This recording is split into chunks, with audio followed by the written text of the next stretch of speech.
The Chicago Blackhawks announced that forward Brandon Hagel is expected to miss roughly 2 weeks with a shoulder injury. Also, defensemen Isaak Phillips and Wyatt Kalynuk have been reassigned to the Rockford IceHogs of the AHL. A bit different circumstances for those two players, though. And I'll also be sure to go over the Blackhawks finally getting a couple of practices in with Derek King as the interim head coach. All right here on the Locked On Blackhawks podcast.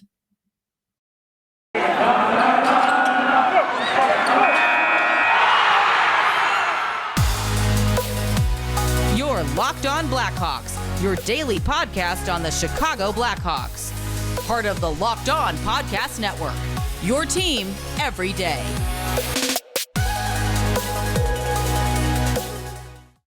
Welcome into the Locked On Blackhawks podcast, your daily podcast on the Chicago Blackhawks. Today is Thursday, November 11th. I'm your host, Jack Bushhman.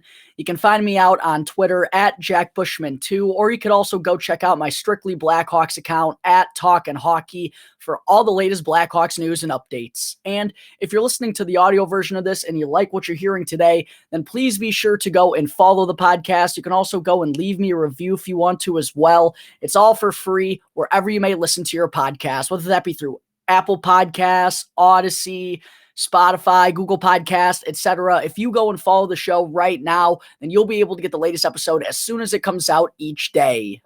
All right, good afternoon, everyone. As always, thank you for tuning into today's episode of Locked On Blackhawks.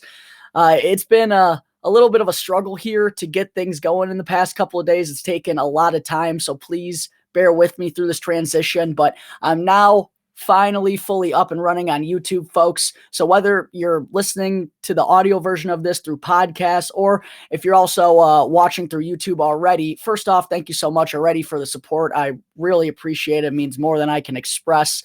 But now I just need one more favor out of all of you. I promise it'll only take a second. Please be sure first to go and like this video, and also please go and subscribe to the Locked On Blackhawks YouTube page. You'll get notifications every day on when the video and the episode comes out, and it's going to help me in more ways, again, than I can explain right now. Please, please, please, from a broke kid who just graduated college, please help me out. Go and first like this video, and also go and subscribe to the Locked On Blackhawks YouTube page. I promise it'll only take a couple of seconds. All right, enough of that. Let's get into everything that has taken place in the past couple of days at Blackhawks practice. Unfortunately, I haven't been able to get down to Fifth Third Arena recently. I've had a lot going on, trying to get YouTube up and running, still trying to produce the podcast. I also got my other part-time job. I've been traveling a lot as well these past couple of weeks, but now I'm finally settled in for the next, I got nothing planned for the next handful of months here. I'm locked into Chicago for the winter, and I'm definitely excited to start getting back to Fifth Third Arena for Blackhawks practices next week.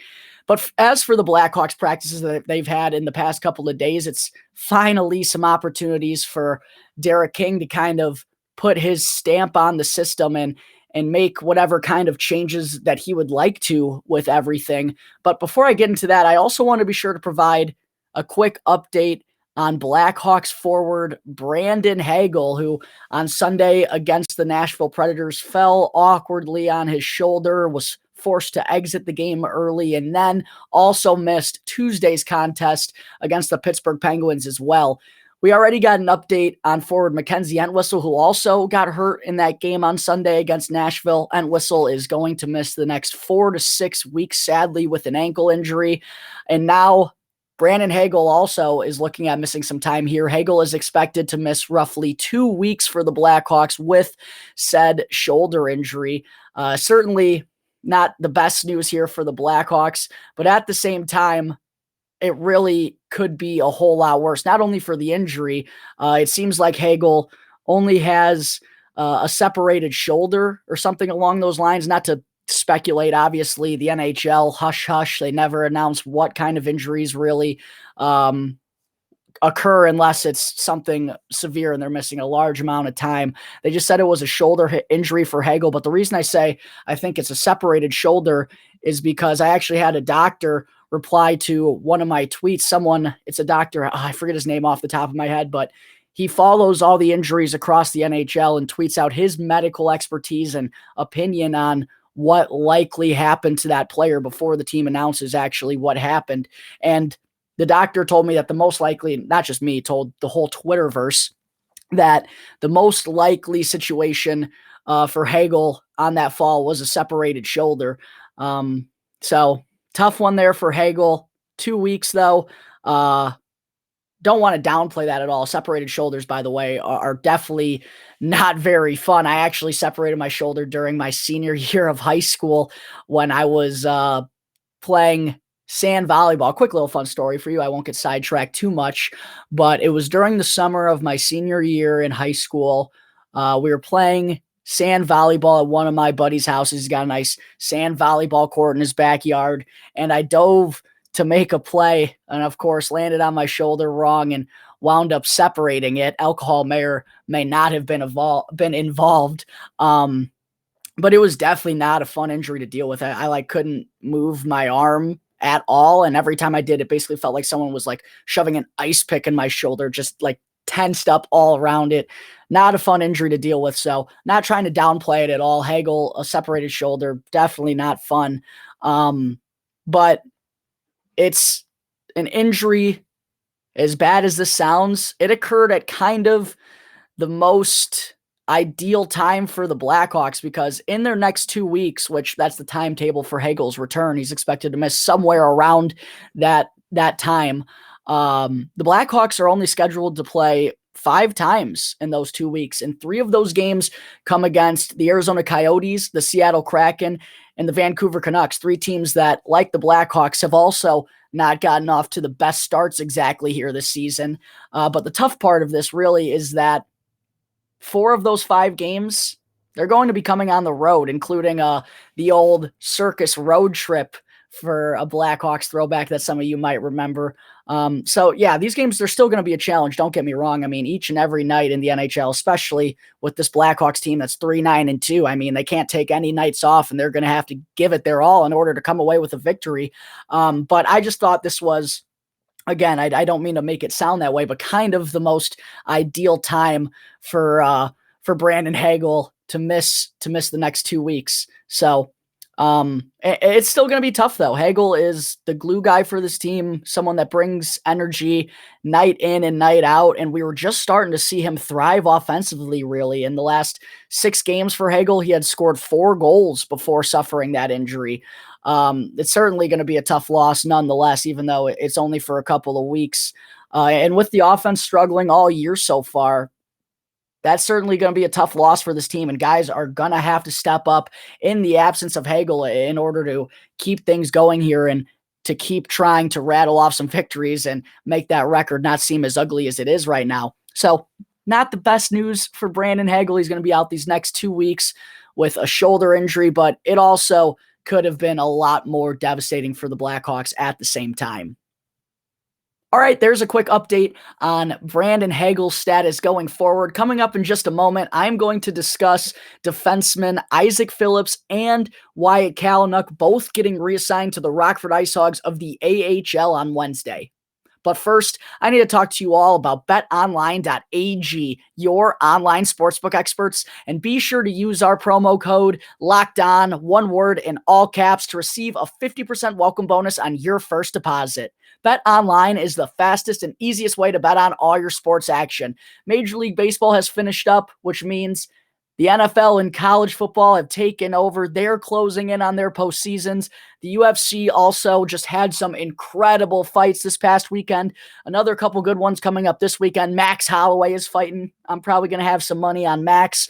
And also, the NBA and the NHL have both started up their seasons now. So for all the latest news, odds, and info, you can check it out with BetOnline. They have real-time updated odds and props on almost anything you can imagine. It's the best way to place your bets, and it's also free to sign up. So don't sit on the sidelines anymore. Head on over to the website, or you can also use your mobile device to sign up today, and be sure to use our exclusive promo code LOCKEDON, that's one word in all caps, to receive a 50% welcome bonus on your first deposit.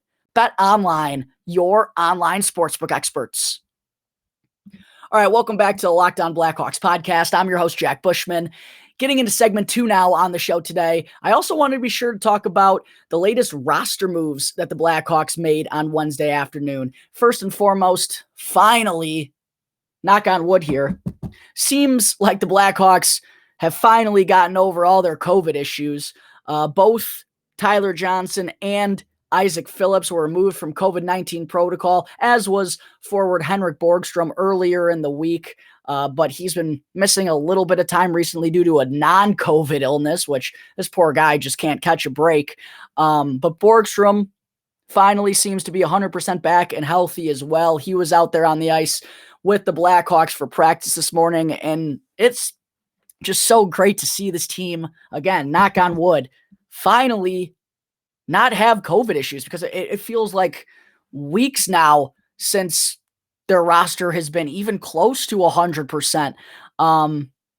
Finally, seems like things are heading in the right direction for the Blackhawks in terms of COVID protocol. And speaking of finally returning to 100%, defenseman Wyatt Kalynuk, as I mentioned on yesterday's episode, he was activated off long-term injured reserve like minutes before the Hawks hit the ice on Tuesday for their pregame warmups against the Pittsburgh Penguins. Kalynuk did not wind up playing in that game. He didn't dress or anything, but clearly he's right there on the cusp of rejoining this team and rejoining the lineup, hopefully. But yesterday, the Blackhawks sent Kalynuk down to the IceHogs, which I think a lot of people immediately were like, wait, what the hell's going on here? Why is Kalynuk going to the AHL? But in actuality, with the Blackhawks having back-to-back off days on Wednesday and Thursday ahead of their game versus the Arizona Coyotes on Friday night, it actually makes a lot of sense for Kalynuk to go down to Rockford to get some game action down there in the A for, even if it's just one game, before getting back and rejoining the lineup and taking place in an NHL game. Let's not forget, Kalynuk hasn't been up to that kind of speed in the last 4 or 5 weeks now. So I think it was really smart by Kyle Davidson in the front office to send Kalynuk down, get a game or two in, get that speed and everything back, and then he'll have a little bit more experience and be more ready to rejoin the NHL lineup for the Blackhawks, maybe on Friday. So again, that just seemed like a really smart choice to me, the more I thought about it. And also, Kalynuk wound up scoring a goal last night for the Rockford IceHogs in his first game of action. So I'm guessing this is not going to be a very long stint for Kalynuk down in the AHL. And along with Kalynuk getting sent down was fellow defenseman Isaak Phillips, who, as I just mentioned, along with Tyler Johnson, finally cleared COVID protocol on Wednesday, but was immediately sent down to the AHL, which really isn't that surprising, though, when you consider what's going on with the Blackhawks right now. Kalynuk's on the verge of coming back, along with Caleb Jones, who was skating this morning by himself on the Hawks' second practice rink ahead of practice. So Caleb also seems to be trending in the right direction, nearing a return in probably the next couple of weeks, I would imagine. And both of those guys, Wyatt Kalynuk and Caleb Jones, they're ahead of Isaak Phillips in terms of the depth chart at this point. And if the injuries didn't happen and if Riley Stillman never got placed in COVID-19 protocol, I really don't think that Isaak Phillips would have been called up to the NHL so early in this season. Not to say that he looked bad or anything. I thought he actually looked okay, other than the couple of penalties that he took. But I just think it's a little bit early for him. I mean, this was a guy who probably, if there wasn't COVID, would have still been playing in juniors last year. And I think he only saw 27 games of AHL action in last season. So just seemed a little bit early for Phillips to already be at the NHL level. But it's certainly a good sign that as a 5th-round pick, he's already capable of coming up to the NHL and being a filler in the lineup for the Blackhawks. I definitely think they like what they saw out of Isaak Phillips for being so young. And again, for being a 5th-round pick, the future is definitely high for him. But Rockford just seems like the right place for him to be at the moment. So it wasn't all that surprising to see Phillips reassigned to the AHL as well, along with Kalynuk on Wednesday.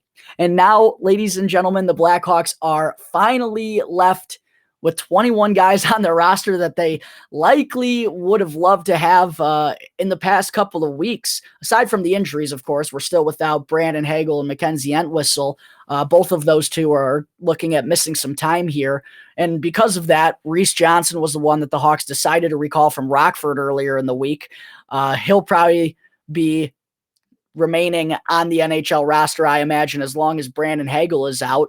And also, Reese Johnson's the 12th forward, with Henrik Borgstrom coming back too. That puts him as the 13th player in the Blackhawks forward group at the moment.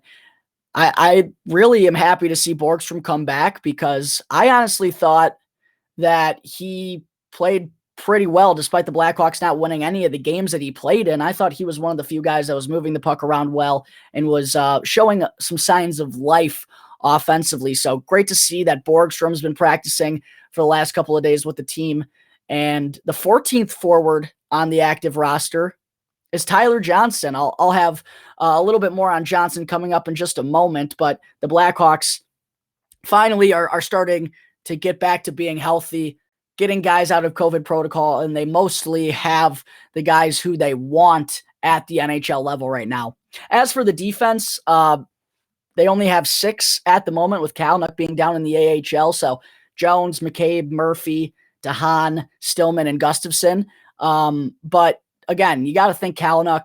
I don't know. It's tough. Honestly, I'm going to guess that he does get recalled in the next 24 hours here, because what really made me think that is Erik Gustafson, first off, has not been good at all for the Blackhawks this season. Great final move, by the way, Stan Bowman. Thanks for that. And also, with Derek King as the interim head coach in the last 2 games, Erik Gustafson has played just over 14 minutes total. I think he had 8 minutes and 6 seconds on Tuesday against the Penguins. So I do honestly think that Kalynuk is going to get recalled here probably in the next 24 hours. And Erik Gustafson can kind of go back to being in that 7th defenseman role until Caleb Jones is ready to return from his wrist injury. All right, that takes care of the Hawks' latest roster moves in the past couple of days. Coming up in just a minute, I am going to talk about the last couple of days at practice with Derek King now calling the shots. All right, moving on now into segment 3 before I finish things up in the afternoon. I also wanted to be sure to talk about everything that's happened during Blackhawks practice in the last few days, because finally interim head coach Derek King has been able to kind of put his stamp on everything and make the changes that he would like to make with the club right now. But actually, it doesn't sound like King is going to be making all that many changes or is going to switch things up all that much within the Blackhawks system, because during his presser following practice this morning, King talked about how he's just kind of getting used to the Blackhawks system, which, at least to me, makes it sure sound like he's going to keep going with the way things have been so far in terms of the structure and the 1-2-2 that the Hawks are running, rather than coming in and just making wholesale changes left and right, which honestly, it's tough. I don't know what would be the right way to go about things right now. I mean, clearly things have been working fine in the past 2 couple of games. The Blackhawks have only allowed 4 goals total in their last 2. But overall, I mean, I think most of us Blackhawks fans have been able to tell that the system that Jeremy Colleton had been running when he was still here was pretty busted, to put it nicely. But hey, maybe with King's change in mentality from behind the bench, maybe that's the difference maker here. I don't know. Only time will tell, I guess. But at the moment, it just sure sounds like things aren't going to be changing all that much in terms of structure, organization, and the system that the Blackhawks are running with Derek King as the interim head coach. He just basically wants to make sure that they're running it better. And that, most importantly, with what he's been focusing on in practice, is just the Blackhawks need to have more pressure in the neutral zone.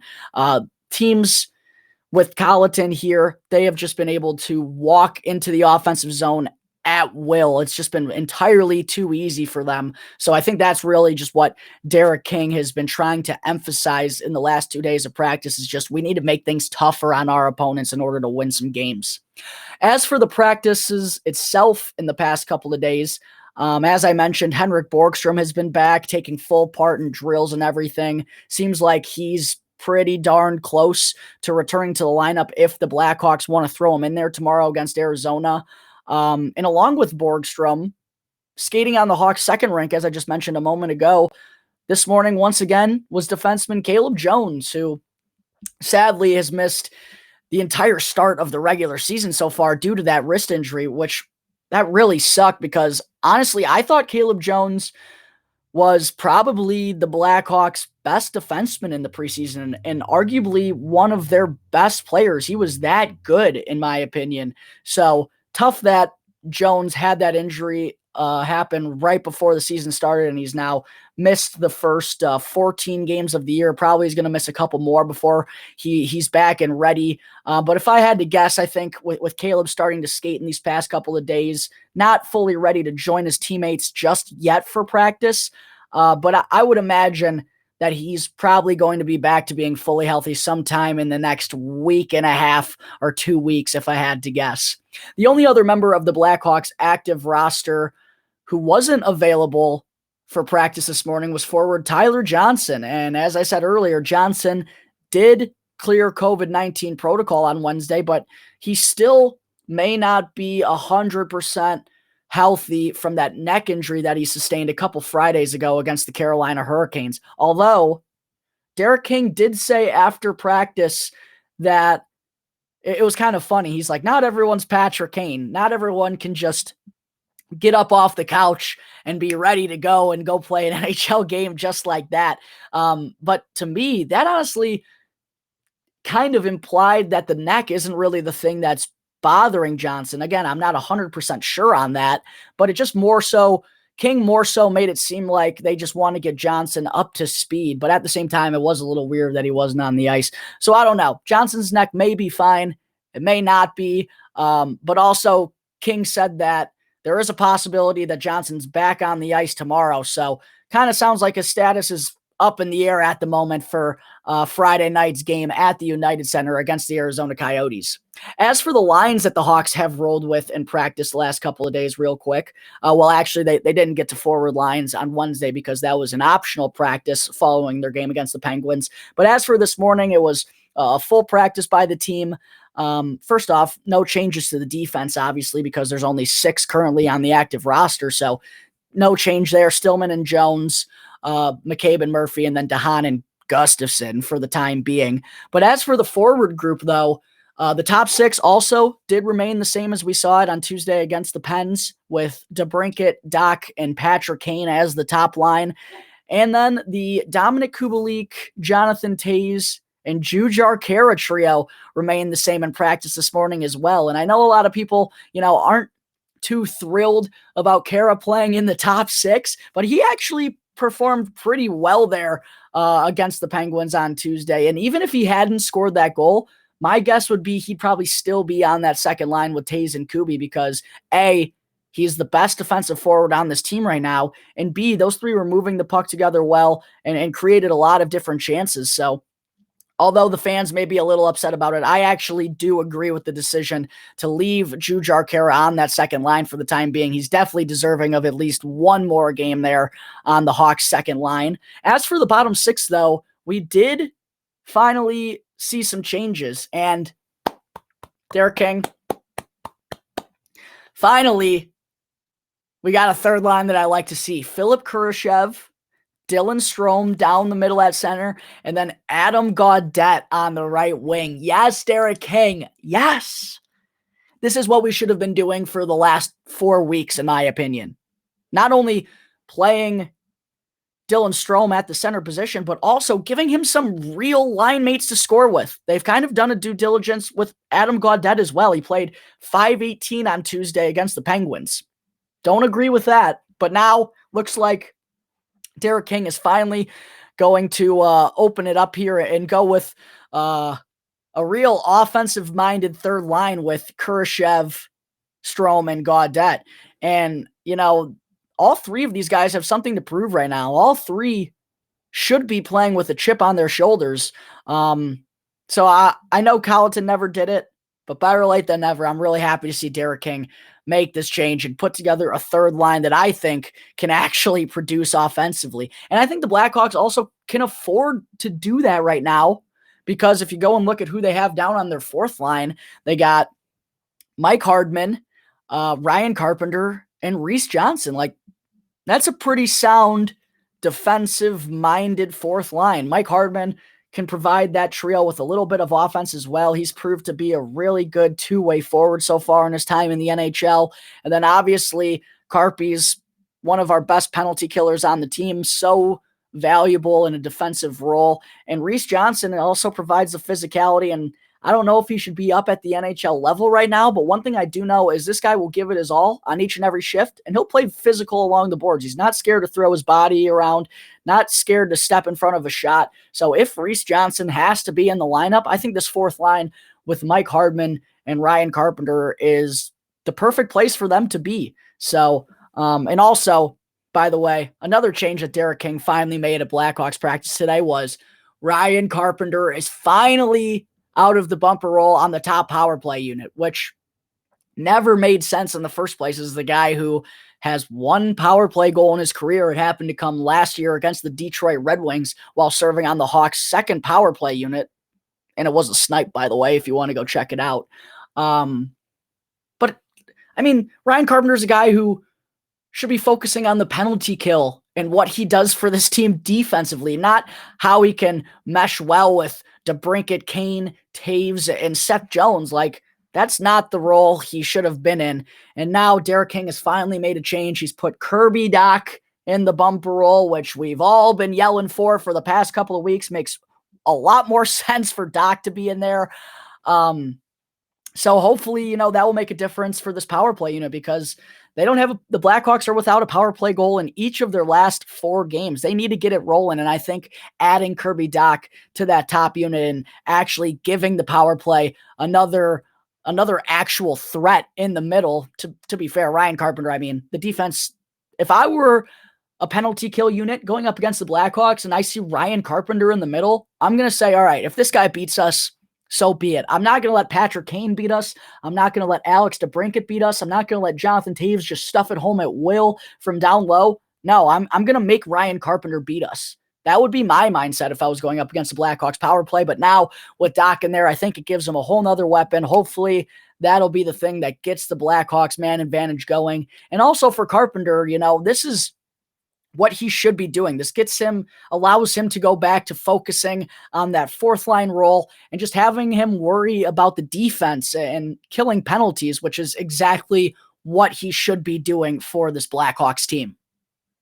All right, ladies and gentlemen, I think that will wrap up Thursday, November 11th episode of Locked On Blackhawks. Thank you again for tuning into the show, and be sure to follow the Locked On Blackhawks podcast for free right now on your favorite podcast app, and go and subscribe to the YouTube page. Please, please, please go and like this video, and you'll be able to get the latest episode as soon as it comes out each day. And after the show, go be sure to check out the Locked On Bets podcast, which is hosted by your boy Q and handicapping expert Lee Sterling. So you can get daily picks, blowout specials, wrong team favored picks, and Lee Sterling's lock of the day. You can simply do so by following the Locked On Bets podcast. It's free and available on all platforms, so be sure to go and check it out right now.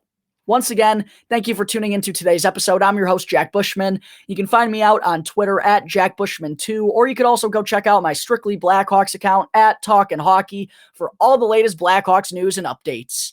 And for any questions regarding anything related to the show, feel free to email lockedonblackhawks@gmail.com. You can also hit me on any of my Twitter accounts, or you can call 708-653-0572 to leave a voicemail. So until tomorrow's episode, thanks again for listening to the Locked On Blackhawks podcast, part of the Locked On Podcast Network, your team every day.